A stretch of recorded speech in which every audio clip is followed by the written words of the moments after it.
Allah dengan tidak bosan-bosannya.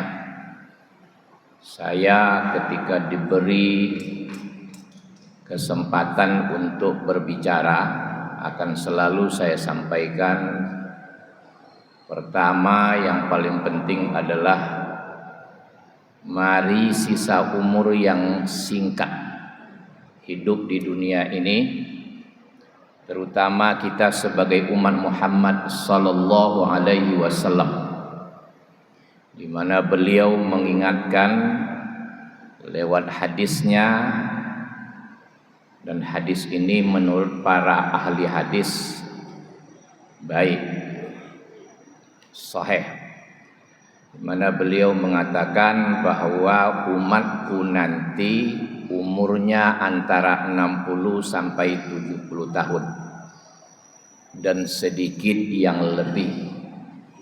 Itu yang beliau ingatkan kepada kita sebagai orang yang datang sesudah beliau. Jadi umatku nanti, manusia setelah aku, itu umurnya antara 60 sampai 70 tahun dan sedikit yang lebih. Beliau bersabda, kemudian beliau buktikan dengan dirinya sendiri. Lebih kurang 63 tahun umurnya beliau sudah berangkat ke alam barzah. Artinya betul-betul apa yang dikatakan beliau itu bukan sekedar kata, tapi dia praktekkan, dia buktikan dengan dirinya sendiri. Karena itu mari sisa umur yang singkat ini kita gunakan pertama dulu adalah untuk bertobat kepada Allah. Tubu ilallahi taubatan nasuha. Bertobatlah kepada Allah dengan tobat yang sebenar-benarnya, sebagaimana yang dicontohkan oleh Adam alaihi salam di antaranya. Begitu juga ya, Nabi Yunus. Adam bertobat dengan selalu mengucapkan Rabbana zalamna anfusana wa illam taghfir lana wa tarhamna lanakunanna minal khasirin. Kemudian Nabi Yunus membuktikan dengan mengucapkan kalimat la ilaha illa anta subhanaka inni kuntu minaz zalimin. Dengan dua ya, bentuk ucapan tadi, pertama Nabi Adam, Allah terima tobatnya. Kemudian Nabi Yunus dilepaskan dari gelapnya perut ikan, gelapnya malam, gelapnya lautan. Nah, karena itu mari kita contoh paling tidak yang dua ini, cara bertobat kepada Allah. Mudah-mudahan sisa umur ini bisa membuat kita nanti menghadap Allah tanpa dosa. Kemudian mari kita gunakan sisa umur yang singkat ini untuk memperbanyak amal soleh. Karena amal soleh itu biayanya murah ya, sedangkan maksiat itu biayanya mahal. Coba kita tengok di lapangan, orang bikin maksiat itu satu malam bisa menghabiskan uang miliaran, tapi hasilnya bukan membawa ketenangan yang sebenarnya, tapi ada ketenangan, tapi ketenangan semu. Setelah itu bebannya bertambah berat.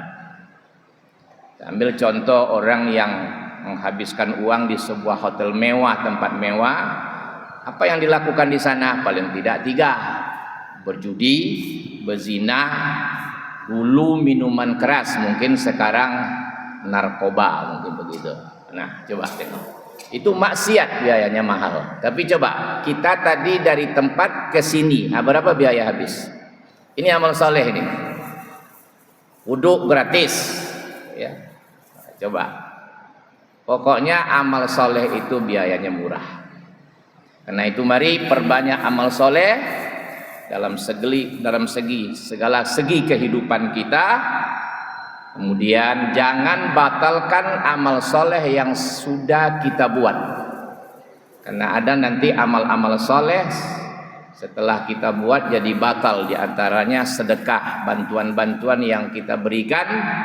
Kemudian setelah itu kita ikuti dengan disakiti orang yang kita bantu, kemudian disebut-sebut. Nah, ini nanti mengakibatkan sedekah kita batal. Atau yang lebih, apalagi kita sholat, syarat rukunnya cukup, dapat pahala. Kita puasa, dapat pahala. Tapi nanti setelah di mahsyar dihitung pahala sholat, puasa dan lain sebagainya menghadap Allah, tapi kita rupanya diponis termasuk orang bangkrut. Kenapa? Karena sholat tidak mencegah kita dari fahsya dan mungkar. Kita sholat tapi menggunjingkan orang. Kita sholat memfitnah orang. Kita sholat ngambil hak orang, menzolimi orang dan lain sebagainya yang hubungannya dengan hablum minan nas. Nah, ini yang mengakibatkan, kata Nabi, kita termasuk kelompok orang yang muflis, orang yang bangkrut. Dan hari itu kalau sudah bangkrut, ya, itu sangat menyedihkan. Kalau di dunia kita bangkrut masih bisa. Kemarin terbakar pasar kita, ada yang habis segala-galanya, tapi sekarang mungkin udah bangkit lagi. Karena ada kawan induk semang yang mempertimbangkan dia kalau di dunia. Tapi kalau besok enggak ada.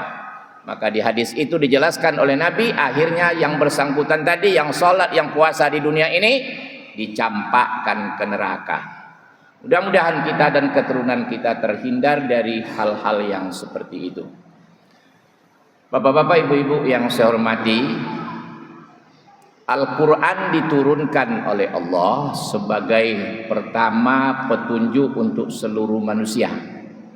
Jadi kalau manusia di muka bumi mengamalkan Al-Quran, dia akan dapat balasannya sesuai dengan niatnya, sesuai dengan usahanya. Kalau dia ikut Al-Quran untuk keuntungan dunia, dia dapat. Karena itu jangan heran kalau orang-orang yang tidak beragama Islam sukses di bidang dunia. Bisa jadi dia memakai aturan Islam. Pada antaranya, Islam menganjur kita supaya selalu membaca.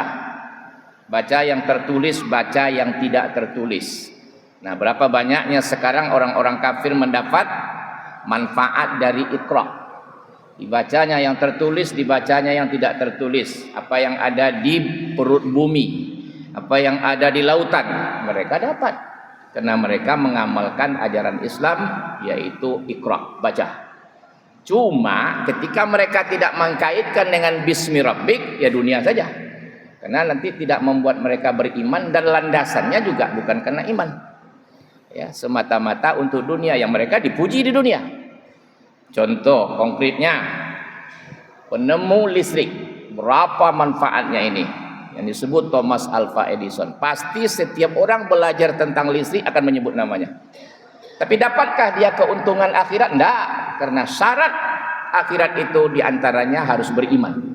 Fondasinya iman, ya, fondasinya iman. Kemudian baru amal soleh. Jadi dia amalnya baik, ya dapatlah di dunia dia terpuji. Setelah orang membicarakan itu akan disebut namanya. Tapi di akhirat itu sudah berurusan dengan ketentuan Allah untuk di akhirat. Syaratnya apa? Beriman. Ya. Kalau tidak beriman, maka dia akan dimasukkan ke dalam neraka. Sebaliknya umat Islam, dia beriman. Ya, beriman dia, tapi tidak sempurna iman. Satu. Kemudian dia tidak amalkan petunjuk Allah. Malas membaca, malas bekerja, ya tentu sedikit dia dapat. Dia diatur oleh orang-orang yang mau membaca tadi. Nah, inilah kita sekarang. Hasil bumi kita diambil orang asing. Ya, hasil hutan kita, hasil laut kita. Kenapa? Karena kita malas membaca. Padahal ajaran kita menyuruh supaya kita membaca. Orang Jepang disebut maju.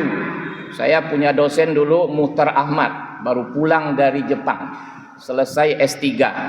Waktu itu beliau bertugas jadi dosen masih di UIR di sini. Beliau jadi wakil rektor waktu itu, ngajar saya metodologi riset. Ya. Nah, kata beliau, dan yakin saya beliau tidak bohong, Di Jepang itu ada minggu baca katanya.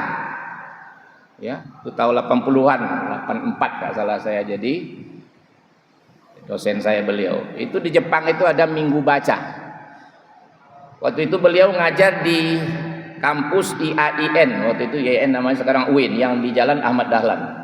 Nah, beliau ungkapkan itu, kalau pustaka seluas ini di Jepang, jadi seluas lokasi IAIN sekarang. Itu kata beliau, kalau seluas ini pustaka di Jepang, itu siapa yang datang ke pustaka pukul 7 pagi, itu tidak kebagian tempat-tempat lagi. Ayah.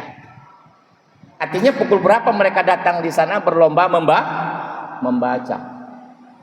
Nah, sementara kita, budaya kita banyak tidur dari membaca. Jangankan kita awam, mahasiswa aja ditanya berapa buku yang dibaca, subhanallah.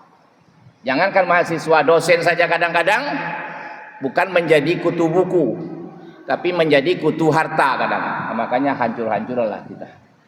Jadi mereka mengamalkan Iqra, mereka berhasil di dunia. Berapa lamanya Jepang memegang teknologi, juara. Kenapa? Membaca. Sekarang mereka menanam tanaman di atas air. Ya, kita di atas tanah di Indonesia tidak jadi. Masih impor beras, padahal di atas tanah nih nggak jadi juga. Mereka sudah di atas air, di loteng-loteng rumah, di mana? Di rumah bertingkatnya menanam. Ya, subhanallah. Ini kenapa? Karena kita tidak mengamalkan Al-Quran, dan Al-Quran memang diturunkan Allah petunjuk bagi manusia, seluruh manusia. Di ayat ini belum dikhususkan untuk orang bertakwa, manusia siapa saja yang mau mengamalkan Quran. Dan hari ini orang-orang kafir berlomba-lomba mempelajari Al-Quran dan Sunnah Muhammad Sallallahu Alaihi Wasallam dengan gaji yang besar para pakarnya dari berbagai disiplin ilmu, itu digaji besar. Tapi mereka diantaranya ada yang hasil belajarnya masuk Islam, tapi banyak yang tidak. Tapi apa yang dituju mereka dari belajar? Dunia juga. Kenapa? Karena mereka pernah, orang yang didahulukan selangkah ditinggikan seranting, pimpinan mereka pernah memegang Al-Quran yang diterjemahkan ke dalam bahasa Inggris, pernah dipegangnya di parlemen, di depan para wakil-wakil rakyatnya, dan diundang para pakar. Dia katakan satu-satunya di dunia sekarang buku yang masih basah cuma ini, yang lain sudah kering. Itu bahasa bahwa ini semakin dipelajari, semakin nampak mutiara-mutiara di dalamnya, semakin nampak ilmu-ilmu baru di dalamnya. Sementara buku-buku yang lain nggak lagi. Ya, sekali 2-3 kali baca udah habis. Tapi Al-Quran semakin dianalisa, semakin dipelajari, semakin dipahami, akan nampak di situ teori-teori baru, ilmu-ilmu baru. Nah itu. Jadi jangan heran kalau kita ini nanti ketinggalan terus. Kenapa? Karena kita ibarat lagu Minang, awak latapaga di karambie condong, buah diurang, batang di awak. Maka batangnya setiap tahun dari tingkat kelurahan sampai internasional kita selalu melakukan musabaqah tilawatil Quran, pertandingan membaca Al-Quran macam-macam dengan hadiah naik haji. Tapi jarang kita dengan mereka melakukan pula musabaqah amal Quran. Mari kita berlomba-lomba mengamalkan isi Al-Quran. Jarang. Hanya membaca saja. Akhirnya apa? Jauh kita ketinggalan dari orang-orang lain. Tahun 80-an saya pernah baca, mudah-mudahan tidak bohong ini, tapi bilang duniawi aja ya. Sebetulnya duniawi ini harus dikuasai oleh umat Islam, karena Nabi sudah mencontohkan sebagai uswah. Kekuasaan dipegangnya, kekayaan dipegangnya, ilmu pengetahuan apalagi. Ya, sampai di Madinah dia dirikan sebuah tatanan masyarakat madani, modern, maju. Ya, jadi tahun 80-an pernah saya baca, mudah-mudahan tidak bohong. Andaikan umat Islam membaca satu hari 18 jam, berapa Pak? 18 jam, akan tertinggal di bidang iptek. Iptek ini ilmu pengetahuan dan teknologi 100 tahun. Oh, yang ini 18 jam nih umat Islam baca nih. masih tertinggal 100 tahun. Allahu Rabbi, itu di bidang iptek. Sementara kehidupan ini dipegang oleh orang-orang yang menguasai iptek. Dan dulu umat Islam menguasai. Kenapa? Karena umat Islam yang menguasai ilmu pengetahuan dan teknologi. Ya, dari berbagai disiplin ilmu, dia ambil dari Yunani, dia islamikan ilmu itu. Di Yunani Iqra saja, sampai di Islam dia integrasikan dengan Bismi Rabbik. Akhirnya apa? Pakar-pakar di Islam mereka hafal Quran. Pakar-pakar di Islam, contoh, saya pernah membaca, mudah-mudahan tidak salah, ini Ibnu Sina, yang hari ini masih dipelajari kitab-kitabnya di Barat tentang kedokteran. Saya pernah baca, beliau punya pustaka, dan di dekat pustaka beliau ada masjid. Kalau beliau terkendala mempelajari suatu teori, suatu buku, beliau akan ambil wudu, beliau akan sholat sunat. Ini tradisi ulama dulu. Makanya bernas-bernas. Makanya sampailah alhamdulillah, tadinya Barat mau membohongi kita terus, ya, mau menganggap kita leceh terus, sekarang tidak bisa dipungkiri lagi. Apa? Mereka sudah ngaku bahwa kemajuan Barat itu berutang budi kepada umat Islam. Andaikan ilmu Yunani tidak bersentuhan dengan umat Islam, maka Barat belum akan semaju sekarang. Jadi mereka mengibaratkan di Yunani itu ilmu itu bagaikan pokok yang rimbun, batangnya besar tapi tidak berbuah. Sementara setelah bersentuhan dengan umat Islam, tetap batangnya besar, ya, daunnya rimbun, buahnya lebat. Itu bahasa kiasannya. Mudah-mudahan generasi yang akan datang bisa kita jadikan, mari kita bertekad semua yang tua-tua, generasi yang akan datang bisa membuktikan surah Ali Imran ayat 110, kuntum khaira ummatin ukhrijat linnas, kata Allah. Kalian umat Islam adalah umat yang hebat yang ada di tengah-tengah manusia. Dan itu sudah dibuktikan oleh Muhammad SAW dengan para sahabat dan diteruskan oleh generasi berikutnya. Subhanakallahumma wa bihamdika asyhadu an la ilaha illa anta Allahumma wa bihamdika subhanaka Allahumma wa bihamdika asyhadu an la ilaha illa anta astaghfiruka wa atubu ilaika. Assalamualaikum warahmatullahi wabarakatuh.